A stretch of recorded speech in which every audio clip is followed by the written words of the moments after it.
بلا تاخیر مجاہد ختم نبوت، سفیر ختم نبوت، استاذ العلماء حضرت اقدس حضرت مولانا مفتی محمد رضوان عزیز صاحب دامت برکاتہم العالیہ کی خدمت میں انتہائی ادب کے ساتھ التماس کرتا ہوں کہ حضرت والا اپنے مجاہدانہ، عالمانہ اور محققانہ خطاب سے ہم سب کو مستفید فرمائیں۔ السلام علیکم ورحمۃ اللہ وبرکاتہ۔ الحمدللہ الذی جعل الحق یعلو ولا یعلا، والصلاة والسلام علی من قال لا نبی بعدی ولا رسولا، وعلی آلہ واصحابہ الذین اتبعوہم بإحسان الی یوم الجزاء۔ قال اللہ تبارک وتعالی ومن یبتغی غیر الاسلام دینا فلن یقبل منہ، وقال النبی صلی اللہ علیہ وسلم انا آخر الانبیاء وانتم آخر الامم، وفی روایت لا نبی بعدی ولا امت بعدکم، او کما قال علیہ السلام۔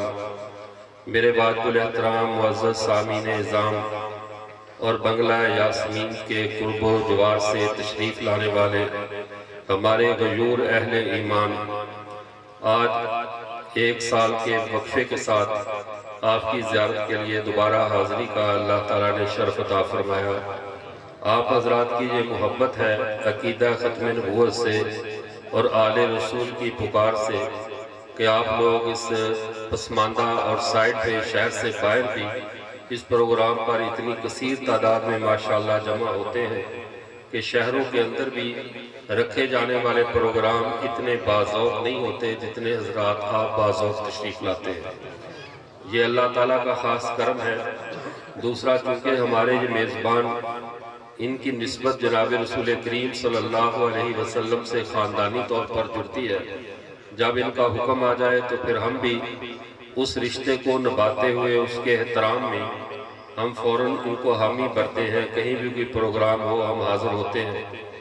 آج تو بلکہ ایک اور بھی بڑا زبردست لطیفہ ہوا، فتاوی دارالعلوم دیوبند میں کسی نے پوچھا، سوال کیا کہ کیا سیاہ کپڑے پہننا جائز ہے؟ تو انہوں نے جواب میں یہ لکھا کہ قضا یستحب الاسود کالابیض، کہ جس طرح سفید کپڑے پہننا مستحب ہے، سیاہ پہننا بھی مستحب ہے، یہ کوئی مکروہ اور ممنوع نہیں۔ ساتھ ایک اور بات لکھی، انہوں نے کہا اہل بیت کا بنو عباس کا یہ شعار تھا کہ وہ سیاہ کپڑے پہنتے تھے، اگر کوئی اہل بیت کی محبت میں سیاہ کپڑے پہنے اور اس کا اور کوئی عقیدہ، کوئی افسوس اور دکھ کا نہ ہو، کوئی ساتھ اور عقیدہ ایڈ نہ کیا ہو، صرف محبت اہل بیت میں ہو، تو اس کو اس پر اضافی اجر اللہ تعالیٰ عطا فرماتے ہیں۔ تو آج میزبان اہل بیت ہے، میں نے سیاہ کپڑے تو پہن لیے، غلطی یہ ہوئی کہ پگڑی گھر میں بھول کر آیا۔ حالانکہ میں پگڑی کے بغیر تقریر نہیں کرتا، میرا حال جو میری زندگی کی آج شاید پہلی تقریر ہے کہ مجھے بغیر پگڑی کے کرنی پڑ رہی ہے، ایسے لگ رہا چلو اس کو گپ شپ کا ماحول ہی سمجھ لیں، برداشت چل جائے گی۔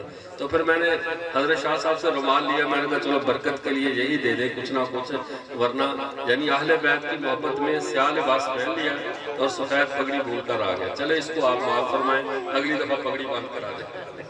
جزاک اللہ۔ تو میں عرض یہ کر رہا تھا، ہمارے برادر محترم ابھی نعت پڑھ رہے تھے، ناز کیوں کر نہ کریں اس بات پہ ختم نبوت والے کہ ہم لوگ اپنی قسمت میں ختم نبوت والے ہم ناز کیوں نہ کریں۔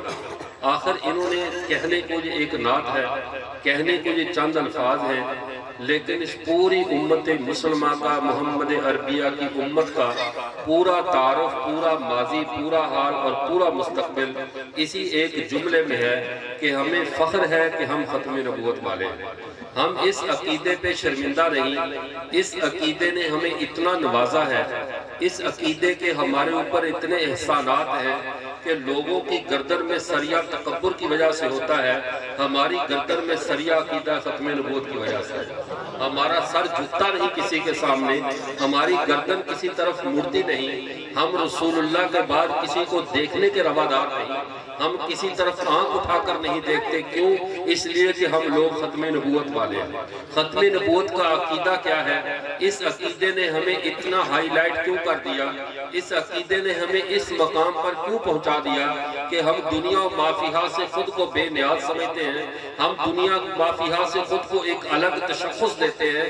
اس کی وجہ کیا ہے؟ تو یہ بات سمجھ لیجئے، عقیدہ ختم نبوت کا مطلب یہ ہے اللہ تعالیٰ نے جو پوری کائنات کا نظام بنایا تھا، انبیاء کے آنے کا سلسلہ جاری فرمایا تھا، اس سارے جاری سلسلے میں ساری امتوں کے اندر اللہ نے یہ پہچان رکھی تھی اور ان کی ڈیوٹی ہوا کرتی تھی، تم نے موجودہ نبی کو بھی ماننا ہے، اس کے بعد آنے والے فلاں نبی کو بھی ماننا ہے، اور آنے والے نبی کا تعارف کروانا پچھلے نبی کی ڈیوٹی میں شامل ہوا کرتا تھا۔ وہ اپنے اوپر ایمان لانے کی دعوت دیتا، ساتھ اگلے پر ایمان لانے کی دعوت دیتا کہ میرے بعد فلاں آئے گا، فلاں علاقے میں ہوگا، اس کی یہ صفات ہوں گی، یہ علامات ہوں گی، تم نے اس پر ایمان لانا ہے۔ ہر نبی اپنے دور کا مصدق اور مبشر بنتا رہا، پچھلے نبیوں کی تصدیق کرتا رہا، اگلے نبی کی بشارت دیتا رہا۔ یہ سلسلہ چلتے چلتے جب امام الانبیاء حضرت محمد مصطفیٰ صلی اللہ علیہ وسلم تک پہنچا، آپ صلی اللہ علیہ وسلم سابقہ انبیاء کے مصدق تو بنے، سابقہ نبیوں کی تصدیق تو کی، لیکن کسی نئے نبی کی بشارت نہیں دی، کسی نئے نبی کے خاتے میں ہمیں نہیں ڈالا، بلکہ ہر نبی یہ کہتا تھا تمہاری نجات مجھ پر ایمان لانے میں ہے، لیکن یہ نجات کی ضمانت بھی کچی ضمانت ہے، پکی ضمانت تب ملے گی جب اگلے پر ایمان لاؤ گے، اگلے پر ایمان لانا۔ پھر اگلا نبی بھی یہ کہہ دیتا تھا مجھ پر ایمان لانا یہ کچی ضمانت ہے نجات کی، نجات تمہاری تب تک ہے جب تک مجھ پر ایمان رکھا اور میرے بعد آنے والے پر ایمان رکھا۔ ساری نسل انسانی کچی ضمانتوں میں چلتی رہی، لیکن جب امام الانبیاء صلی اللہ علیہ وسلم تشریف لے آئے، آپ نے پوری نسل انسانی کی پکی ضمانت کر دی کہ تم نے میرے اوپر ایمان لانا ہے، میرے بعد کسی پر ایمان نہیں لانا، میرے بعد کسی کی طرف قدم اٹھا کر نہیں چلنا۔ میں خدا کی طرف جانے والی سب راہوں میں آخری راہ ہوں، میں خدا کے نوروں میں آخری نور ہوں، میں خدا کی طرف ہدایت کے سارے نشانوں میں اللہ کا آخری نشان ہوں۔ میرے بعد کوئی آسمان سے منادی نہیں پکارے گا، میرے بعد اللہ نسل انسانی سے کلام نہیں کرے گا۔ اب جو کلام کرنا تھا وہ میں نے کر دیا، اب جو تمہیں دینا تھا وہ مجھ سے ملے گا۔ میرے بعد کوئی نہ دینے والا آئے گا نہ لینے والا آئے گا۔ اب دنیا میں خدا کا آخری پیغام تم ہو، دنیا میں خدا کی آخری مخلوق تم ہو، نبیوں کے سلسلے کی آخری امت تم ہو۔ انا آخر الانبیاء وانتم آخر الامم، میں اللہ کا آخری نبی، تم اللہ کی ساری امتوں میں آخری امت۔ لا نبی بعدی ولا امت بعدکم، میرے بعد کوئی نبی نہیں، تمہارے بعد کوئی امت نہیں۔ تم نے کسی نبی کا استقبال نہیں کرنا، کسی نبی کی تلاش میں نہیں جانا۔ اے اللہ کے رسول پھر ہم نے کرنا کیا ہے؟ فرمایا سنو، انا والساعۃ کہاتین، میرے بعد آنے والی چیز قیامت ہے، قیامت کی صبح تک بے فکر ہو جاؤ۔ تم نے سامنا قیامت کا کرنا ہے، تم نے روز محشر کا سامنا کرنا ہے، تم نے کسی نئی نبوت میں کنورٹ نہیں ہونا، نئی ملت میں نہیں جانا، تمہارے لیے نئی ہجرت نہیں آئے گی، تمہارے لیے نئی شریعت، نیا دین، نئی وحی نہیں آئے گی۔ ساری وحیوں کا سلسلہ بند ہو چکا محمد عربی صلی اللہ علیہ وسلم پہ۔ اے اللہ کے رسول، ہمیں عقیدہ ختم نبوت تو سمجھ میں آ گیا کہ آپ کے بعد کوئی نبی نہیں، ہمارے بعد کوئی امت نہیں، قرآن کے بعد کوئی کتاب نہیں، صحابہ کے بعد کوئی مبارک جماعت نہیں، اہل بیت کے بعد کوئی مقدس رشتہ نہیں۔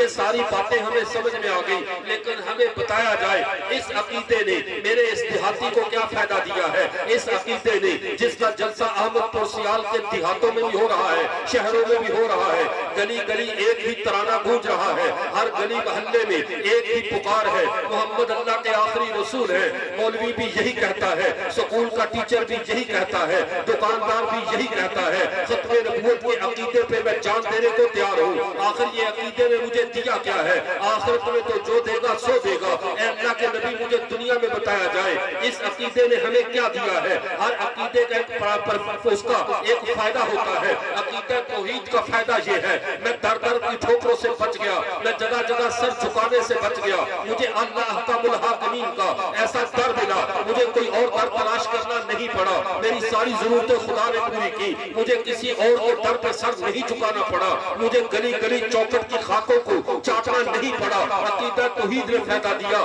عقیدہ رسالت نے یہ فائدہ دیا کہ میں رسولوں کے ہاتھ تھام کر اللہ کی راہ پہ چلتا رہا۔ عقیدہ رسالت نے یہ فائدہ دیا، میں نبیوں کے راہ پہ چلا، میں شیطان کی راہ سے بچ گیا، میں دجالوں کی راہ سے بچ گیا۔ عقیدہ رسالت کا تو یہ فائدہ ملا، عقیدہ آخرت کا مجھے یہ فائدہ ملا، میں نے دنیا میں پھونک پھونک کے قدم رکھا ہے کہ میں نے یہاں جو برداشت کرنا ہے، کل روز محشر وہ برداشت نہیں کرنا ہے۔ مجھے عقیدہ آخرت نے، اللہ کے سامنے حاضر ہونے کے ڈر نے مجھے گناہوں سے روک کے رکھا، اللہ کے سامنے حاضری کے ڈر نے مجھے انسانوں کی حق تلفی سے روک کے رکھا، مجھے کسی پہ ظلم نہیں کرنے دیا کہ تو نے کل اللہ کے سامنے جواب دینا ہے۔ اے اللہ کے رسول، ہر عقیدے نے مجھے فائدہ دیا ہے، عقیدہ ختم نبوت نے مجھے کیا دیا ہے یہ بھی تو بتایا ہے، اس عقیدے نے کیا دیا ہے۔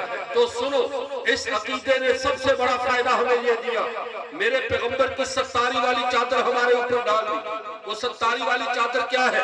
پچھلی ساری امتوں کے حالات ہمیں بتائے گئے، قوم لوط نے کیا کیا، قوم عاد نے کیا کیا، قوم سمود نے اللہ کی نافرمانی کیسے کی، قوم نوح نے کون سے کرتوت کیے اور کیسے غرق ہوئی، قوم شعیب نے کیسے ناپ تول میں کمی کی، ان کی ساری بد کرداریوں کا ڈیٹا مجھے بتایا گیا۔ کیوں؟ مجھے قیامت کے دن ان کے اوپر گواہ بنانا تھا۔ ثم تکون علیہم شہداء، تمہیں قیامت کے دن گواہی دینی تھی۔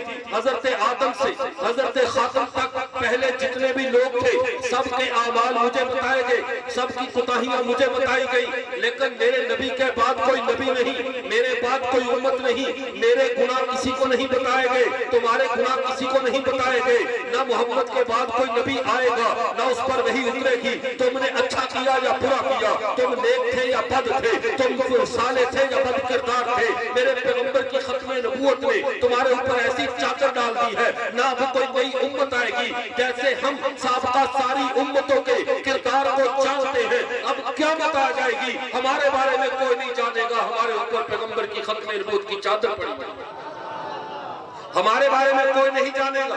تو جس رب نے اس دنیا میں ہمارا بھرم رکھا، جس رب نے اس دنیا میں ہمارے معاملات کسی کو نہیں بتائے، کیا روز محشر اپنے نبی کی امت کو رسوا کر دے گا؟ روز محشر اپنے نبی کی امت کو وہ رسوا کرے گا؟ ایسا نہیں ہوگا۔ جن پہ یہاں چادر ہے وہاں بھی چادر ہے، جہاں بھی چادر تطہیر ہے وہاں بھی چادر تطہیر ہے۔ اس لیے تو اللہ نے محمد عربی کے سر پہ غفران کی تطہیر کی چادر دے دی۔ ایسے نہیں اہل بیت پہ جو میرے پیغمبر نے چادر ڈالی، کہا ہؤلاء اہل بیتی، یہ میرے اہل بیت ہیں، اگر چادر ان پہ ڈالی ہے تو پیغمبر کی ستاری کی چادر نے پوری امت کو نیچے لے لیا ہے۔ اب تم جو بھی چادر کے نیچے کرتے ہو، رہنا محمد عربی کے ہے، غداری رسول اللہ سے نہیں کرنی، اس چادر سے باہر نہ نکلنا، پردے کے اندر ہی اللہ کی جنتوں میں چلے جاؤ، سارے بھرم رہ جائیں گے، سارے بھرم رہ جائیں گے۔ کیوں؟ یہ عقیدہ ختم نبوت ہے۔ یہ ہمارے بعد کوئی امت، ہمارے بعد کوئی نبی، جب ہمارے بعد کوئی نبی نہیں آنا تو کون بتائے گا بنگلہ یاسمین والے چوری کی بجلی استعمال کرتے تھے؟ کون بتائے گا کہ بنگلہ یاسمین والے لوگ کھیتوں کا پانی چوری کر لیتے تھے؟ میں آپ کو جری نہیں کر رہا کہ آپ دلیر ہو کر کام شروع کر دیں کہ مولوی صاحب اجازت دے کر گئے، یہ دلیر نہیں کر رہا، میں تمہیں کچھ شرم بھی دلا رہا ہوں۔ وہ بندہ پیغمبر کی چادر کے نیچے اور کرتوت شیطان کی ماتحتی والے کرے، یہ کام بھی سیف نہیں دیتے۔ جب بھی گناہ کرنے لگو تو سوچ لیا کرو میرے اوپر میرے پیغمبر کا ہاتھ ہے، میں اپنے پیغمبر کے ہاتھ کو رسوا نہ کروں، میں اپنے پیغمبر کی عزت کے اوپر دھبا نہ کروں، میں اپنے پیغمبر کا نام لیوا ہوں تو کردار بھی اپنا وہی رکھوں۔ اب اگلی بات کو سمجھو، اللہ کا رسول ایک عقیدہ، ایک فائدہ سمجھ میں آ گیا کہ ہمیں آپ نے اپنی رحمت کی چادر کے لیے چھپا لیا۔ اب کوئی نئی امت نہیں آئے گی جو میرے بارے میں جانے، نسل انسانی کے بارے میں جانے۔ دوسرا فائدہ ہمیں عقیدہ ختم نبوت نے کیا دیا؟ فرمایا سنو، پہلی امتیں آتی تھی، کلما حلق نبی خلفہ نبی قد کانت بنو اسرائیل تسوسہم الانبیاء، پہلے نبی آتے تھے، ایک نبی کے فوت ہونے پہ دوسرے نبی کی قیادت میں چلے جاتے تھے، لیڈر بدلتے رہتے تھے، قیادتیں بدلتی رہتی تھی، مزاج بدلتے رہتے تھے۔ کلما حلق نبی خلفہ نبی، ایک نبی کے جانے کے بعد دوسرا نبی قوم کی لگام تھام لیتا تھا، قوم کو سنبھال لیتا تھا۔ ہر نبی کے بعد نبی بدلتے رہے۔ آپ بھی جانتے ہیں لیڈر تبدیل ہو جائے، مزاج تبدیل ہو جائے، کسی کا مزاج ملتا ہے کسی کا نہیں ملتا، کوئی ساتھ چلتا ہے کوئی ساتھ نہیں چلتا۔ موسیٰ کی طبیعت میں شریعت میں جلال ہے تو عیسیٰ کی طبیعت میں جمال ہے، عیسیٰ کی شریعت میں جمال ہے، ادھر سختی ہے ادھر نرمی ہے، کچھ ادھر رہ گئے کچھ ادھر رہ گئے، کچھ موسی بنے کچھ عیسی بنے، کوئی یہودی بنے کچھ عیسائی بنے۔ قیادتیں بدلی، کارکن نہیں بدلا، قیادتیں بدلی۔ کسی نے کہا میں موسیٰ کو چھوڑ کر آگے نہیں چلوں گا، کسی نے کہا میں عیسیٰ کو چھوڑ کر آگے نہیں جاؤں گا، قیادتیں بدلتی رہی۔ میرے پیغمبر نے کہا ختم نبوت کے صدقے سنو، اب قیامت آتی ہے تو آ جائے، تمہاری قیادت تبدیل ہونے والی نہیں ہے، تمہاری امامت تبدیل ہونے والی نہیں ہے، تمہاری سیاست تبدیل ہونے والی نہیں ہے، بندے آتے رہیں گے جاتے رہیں گے، گے، سیاستدان آئیں گے جائیں گے، لیکن میری امت کی سیاست میرے سر پہ رکھے ہوئے تاج ختم نبوت سے جوڑ دی گئی ہے۔ انا خاتم النبیین لا نبی بعدی، جب میں اللہ کا آخری نبی ہوں،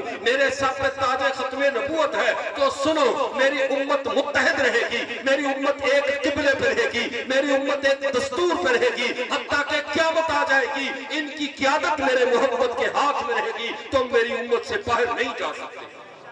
یہ کیا کم انعام ہے ختم نبوت کا کہ ہمارا لیڈر تبدیل نہیں ہوگا، ہماری قیادت تبدیل نہیں ہوگی، ہم مریں گے تو رسول اللہ کے امتی، اٹھیں گے تو ان کے امتی۔ ہمارا یہ نہیں ہے جیئے اور امت میں، مرے اور امت میں، اٹھے اور امت میں، ایسا نہیں، ہمارا جینا بھی ان کے نام ہے، مرنا بھی ان کے نام ہے۔ یہ انعام ہمیں دیا عقیدہ ختم نبوت نے۔ اے اللہ کے رسول، تیسرا انعام کیا ہے؟ کوئی اور انعامات؟ آج میرے رسول کی زبان سے سنو اپنے انعامات۔ عقیدہ ختم نبوت نے ہمیں دے کیا کچھ رکھا ہے۔ ایسے نہیں کہتے ناز کیوں کرنا کریں ہم، ختم نبوت والے ہمیں دنیا ختم نبوت کے نام سے پہچانتی کیوں ہے؟ ہماری گردن میں جو میں نے کہا، اس عقیدے نے جو سریا ڈالا ہے، کیوں ڈالا ہے؟ ہمارے سر پورے عالم سے بلند کیوں ہے؟ جب میں اپنے ختم النبیین کا امتی ہونے کے شرف کو دیکھتا ہوں کہ میں محمد عربی کا امتی ہوں، جب میں اس شرف کو دیکھتا ہوں، رب کعبہ کی قسم، مجھے اپنا سر آسمانوں تو کیا اللہ کے عرش کے برابر نظر آتا ہے۔ کیوں؟ میرے پیغمبر کے قدم اس عرش پہ لگے ہیں جس عرش کے پیروکار نام لیوا ہم ہیں، جس نبی کے نام لیوا ہم ہیں، جس کے قدموں نے دنیا کو عزت دی ہے، اس کے قدموں کی خاک نے میرے سر کو عرش تک بلند کر دیا۔ ہمارا سر بلند ہوا عقیدہ ختم نبوت سے کہ ہم نے اب سر کسی اور جگہ نہیں جھکانا۔ اے اللہ کے رسول، ہمارا تیسرا انعام بھی بتا دیا جائے۔ فرمایا سنو، قوم موسیٰ کے 12 قبیلے، 12 قبیلوں نے آ کر موسیٰ سے کہا، اے موسیٰ پانی نہیں مل رہا، ہمیں ہمارا مشرب بتاؤ، ہمیں ہمارا گھاٹ بتاؤ جہاں پہ پانی پیئے۔ اب اذ استسقى موسیٰ لقومه فقل نضرب بعصاك الحجر فانفجرت منه 12 عینا۔ 12 قبیلے، اے موسیٰ پتھر پہ لاٹھی مار، تو لاٹھی مارے گا، 12 قبیلے نکلیں گے، پانی نکلے گا، 12 چشمے نکل رہے ہیں۔ قوم کے قبیلے 20 30 40 نہیں، قوم کے قبیلے کوئی 1000 نہیں، گنتی کے 12 قبیلے، لیکن ان کے لیے ایک چشمہ نہیں آ رہا، 12 کے لیے الگ الگ، 12 کے لیے الگ الگ پانی۔ ڈر کیا ہے؟ یہ آپس میں لڑیں گے۔ ڈر کیا ہے؟ یہ مل کر پی نہیں سکتے۔ قربان جاؤ میرے پیغمبر کے نفس اطہر پہ، میرے پیغمبر کے عقیدہ ختم نبوت پہ۔ ساری ایک ایک امت کو 12 12 گھاٹ دیے گئے، قبیلے 10، قبیلے 12، گھاٹ 12، قبیلے 20، گھاٹ 20۔ لیکن قربان جائیں، محمد عربی کی امت کے قبیلوں کو شمار کر لو، قوموں کو شمار کر لو، ان کی ملتوں، فرقوں، مذہبوں کو شمار کر لو، ایک نہیں 1000 ہو، قومیں ایک نہیں 1000 ہو، سب کو اللہ تعالیٰ نے ختم نبوت کے صدقے ایک زمزم کے گھاٹ پہ جمع کر دیا۔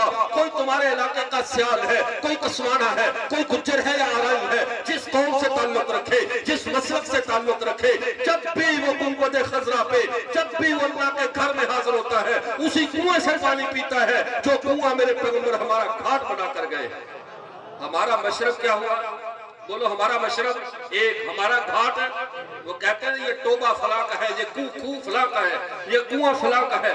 اگر ہم سے کوئی پوچھے تمہارا گھاٹ کون سا ہے، تمہارا مشرب کون سا ہے، تمہارا کوہ کون سا ہے، تو سن لو پوری امت جس کوہ پر پیاسی آتی ہے وہ کنواں ہے، وہ ٹوبہ ہے، وہ زمزم ہے جسے اس امت کا مشرب بنایا گیا۔ پھر صرف مشرب بنا دیا جاتا، اشارہ کر دیا جاتا، کافی تھا، ہم تب بھی راضی ہو جاتے۔ لیکن خاتم النبیین نے نوازنے والی کسر نہیں چھوڑی، کوئی کسر چھوڑی نہیں۔ کیا کیا؟ اگلا کام رسول اللہ نے کیا کیا؟ مسند احمد ابن حنبل کی حدیث مبارکہ ہے، اور یہ اعزاز صرف آپ کو ملا ہے، مجھے ملا ہے، اور یہ حدیث شاید میں نے 2018 فروری 2023 کو بھی یہاں سنائی تھی، آپ کو بھول گئی تو چلو دوبارہ سنا دیتے ہیں۔ میں وہ پیشاور خطیب تو ہوں نہیں جو کہوں مجھے ایک ہی تقریر یاد ہے، میں نے تو نبی کی حدیث 1000 بار سنا، لطف تازہ ہے، 1000 بار سنا، اس کی اپنی لذت ہے۔ اب سنیے، اللہ کے نبی صلی اللہ علیہ وسلم حجۃ الوداع کے موقع پر ہے، 1,24,000 کم و بیش صحابہ موجود ہیں، حج کا موقع ہے، کنویں بیر زمزم سے فنازع دلو من بیر زمزم، بیر زمزم سے ڈول نکالا جاتا ہے، فتوضا بہا، اللہ کے رسول اس سے وضو کرتے ہیں، ثم مجّ فیہ، پھر اسی ڈول کے اندر اللہ کے نبی نے اپنی کلی کر دی۔ جب اللہ کے نبی نے کلی کی، میرے نبی کا لعاب دہن مبارک، تھوک مبارک اس ڈول میں مل گیا۔ اب سارے صحابہ بے چین ہیں، کاش آج اللہ کے رسول اپنا جھوٹا پانی مجھے دے دے، ادھر ہمارا کوئی خطیب آ جائے وہ پانی آدھا گلاس چھوڑ دے، سٹیج والوں کی الگ کوشش ہوتی ہے، آگے والوں کی الگ کوشش ہے، جھوٹا پانی مولوی صاحب کا میں پی لوں۔ نہ ہم کوئی پیر نہ فقیر، لیکن ان کی نسبت کا لوگ اتنا حیا کرتے ہیں تو جو خود صاحب نسبت کھڑا ہو، تو اس وقت صحابہ کی کیا کیفیت ہوگی کہ اللہ کے رسول کا جھوٹا پانی مجھے مل جائے۔ تو کسی شاعر نے جہاں پہ عجیب کہا، اٹھا جو مینا بدست ساقی، رہی نہ پھر تاب ضبط باقی، ہر ایک میں کش پکار اٹھا، یہاں سے پہلے یہاں سے پہلے۔ ہر صحابی کی خواہش تھی اللہ کے رسول آج مجھے دے دو، آج مجھے نواز دو، قربان جاؤں۔ اللہ کے رسول نے کسی کو بھی نہیں دیا، دوبارہ زمزم کے کنویں میں ڈال دیا تاکہ قیامت کی صبح تک میرا جو امتی زمزم پیے اس کے پیٹ میں محمد کا لعاب دان چلا جائے، اس کے پیٹ میں محمد کی گٹی چلی جائے۔ آپ بتاؤ آپ نے زمزم پیا کہ نہیں پیا؟ پیا ہے تو گٹی لے کر یہ فائدہ ختم نبوت کا کم ہے۔ کسی نبی نے اپنی امت کو تبرک نہیں دیا، میرے پیغمبر نے ایسا تبرک دیا 1400 سال کے بعد۔ یہ بنگلہ جاسمین کا وہ غریب آدمی جس کے پاس جنگ تک جانے کا کرایہ نہیں، وہاں کیسے پہنچا؟ لیکن میرے نبی کی رحمت دیکھو، خود چل کر یہاں تک آ گئی، کہا پی اس زمزم کو، اس میں تیرے پیغمبر کا لعاب دہن ملا ہوا ہے، تیرے پیغمبر کا لعاب دہن ملا ہوا ہے۔ یہ عقیدہ ختم نبوت نے نوازا۔ پھر یہیں پہ بات ختم ہو جاتی۔ میں کہتا ہوں ہم وہ خوش قسمت قوم ہیں جس مٹی پہ رہتے ہیں، یہ مٹی بھی ختم نبوت کی ہے، جو ہمیں گٹی ہے وہ گٹی بھی خاتم النبیین کی ہے۔ ہم کیسے در بدلے، ہم کیسے گھر بدلے، مٹی ختم نبوت کی کیسے ہے؟ اس دھرتی نے جب حضرت آدم یہاں پہ نازل ہوئے، کنز العمال میں حدیث بارکہ موجود ہے، لما نزل آدم بالہند استوحشا، جب آدم اس زمین پہ آئے وہ گھبرا گئے، تنہا تھے، اللہ نے جبرائیل کو بھیجا، اے جبرائیل جا کر اذان دو۔ یہی ہندوستان کی زمین ہے، یہ پاکستان کی پارٹیشن بعد کی ہے، پہلے یہ خطہ سرزمین ہند ہے۔ حضرت آدم یہاں پہ آتے ہیں، جب مٹی پہ اوپر اترے تنہائی کو محسوس کیا، اللہ نے حضرت جبرائیل کو بھیجا، حضرت جبرائیل نے آ کر اذان دی، آپ گھبرایا مت کرو، یہ ہم عام لوگ نہیں ہیں، ہماری خوش قسمتی ہے، اللہ کا پہلا نبی اس ہماری زمین پہ آیا ہے، اللہ کی پہلی وحی اس زمین پہ آئی ہے، پہلی توبہ یہاں قبول ہوئی ہے، اللہ کو پہلا سجدہ یہاں ہوا ہے، اللہ کی طرف سے پہلی اذان یہاں آئی ہے، پہلی بار جبرائیل یہاں آیا ہے، پہلی بار جنازہ اس زمین پہ ہوا ہے، پہلی بار اگر کسی نبی کی برکت محسوس کی ہے تو اس زمین نے کی ہے۔ دین اسلام شروع ہم سے ہوا تھا، مکمل سرزمین حجاز میں ہوا تھا، شروع یہاں سے ہوا تھا، مکمل کہاں ہوا؟ سرزمین حجاز میں۔ اب جب حضرت جبرائیل نے آ کر اذان دی اور کہا اشہد ان محمد رسول اللہ جب کہا تو حضرت آدم نے حیرت سے پوچھا من من من، یہ محمد کون ہے؟ جب آنکھ کھولی تھی عرش پہ نام لکھا دیکھا تھا، اب اذان میں بھی ان کا نام ہے، یہ محمد کون ہے؟ اب سنیے ہماری زمین سب سے پہلے کیا جواب سن رہی ہے؟ جبرائیل جواب دے رہے ہیں، سرزمین ہندوستان سن رہی ہے، اور زمین نے کیا سنا؟ حضرت جبرائیل نے کہا آخر ولدک من الانبیاء، اے آدم تیرے نبی بیٹوں میں جو آخری نبی بیٹا ہے اس کا نام محمد ہے، تیرے نبی بیٹوں میں جو آخری نبی بیٹا ہے۔ اب ہم اسی دھرتی کا اناج کھاتے ہیں جس نے میرے نبی کا اعلان سن رکھا ہے، اسی دھرتی کا پانی پیتے ہیں، مر کر اسی کی گود میں دفن ہوتے ہیں۔ ہم تو کہیں دائیں بائیں نہیں جاتے، جیتے بھی یہی ہیں، مرتے بھی یہی ہیں، کھاتے بھی یہی ہیں، پیتے بھی یہی ہیں، چلتے بھی یہی ہیں۔ ہماری مٹی ختم نبوت کی ہے، ہمیں گٹی زمزم کے راستے خاتم النبیین کی ہے۔ آپ بتاؤ عقیدہ ختم نبوت نے نوازا ہے کہ نہیں نوازا؟ یہ تبرک کسی اور امت کو ملا ہے، یہ اعزاز ہمیں ملا، یہ شرف ہمیں ملا۔ میں نے کہا اللہ کے رسول ہمارا گھاٹ زمزم کر دیا، ہمیں پورے لاکھ اختلافات کے باوجود ہم آپس میں ایک دوسرے کے پیچھے نمازیں پڑھے یا نہ پڑھے، آپس کے جھگڑے یہاں ختم ہو یا نہ ہو، لیکن زمزم کے موقع پہ گھاٹ میں ہم سارے اکٹھے ہو جاتے ہیں، یہ آپ کی محبت ہے۔ اللہ کا رسول چوتھا انعام کیا ہے؟ میں وقت کا بھی لحاظ رکھوں گا، میں زیادہ انعامات نہیں بیان کروں گا، یہ نہ کہ آپ انعامات پر ہی خوش رہ جاؤ۔ اب سنیے میں نے کہا اللہ کا رسول چوتھا انعام ختم نبوت کے صدقے کیا ملے گا؟ فرمایا سنو چوتھا انعام یہ ہے، اس امت کی انشورنس، اس امت کی بیمہ پالیسی ساری میں محمد خود کر کے جا رہا ہوں، انشورنس میں کر کے جا رہا ہوں۔ انشورنس کا کیا مطلب ہوتا ہے؟ تمہارا مستقبل محفوظ ہو جائے، اس لیے کرواتے کہ نہیں کرواتے؟ تمہارا مستقبل محفوظ ہو جائے۔ اللہ کے رسول نے ہماری انشورنس کیسے کی؟ فرمایا جب تم قبر میں جاتے ہو، دنیا میں صحیح اعمال، صحیح عقیدہ، ختم نبوت، ساتھ ایمان بچا کر قبر تک لے جانا، اور پہلا جو کام ہوگا تمہیں قبر میں جس کے لیے مرے ہو، جس کے دین پہ مرے ہو، سب سے پہلے اس کا دیدار کروا کے پوچھا جائے گا من نبیوں کا، تیرا نبی کون ہے؟ اگر تم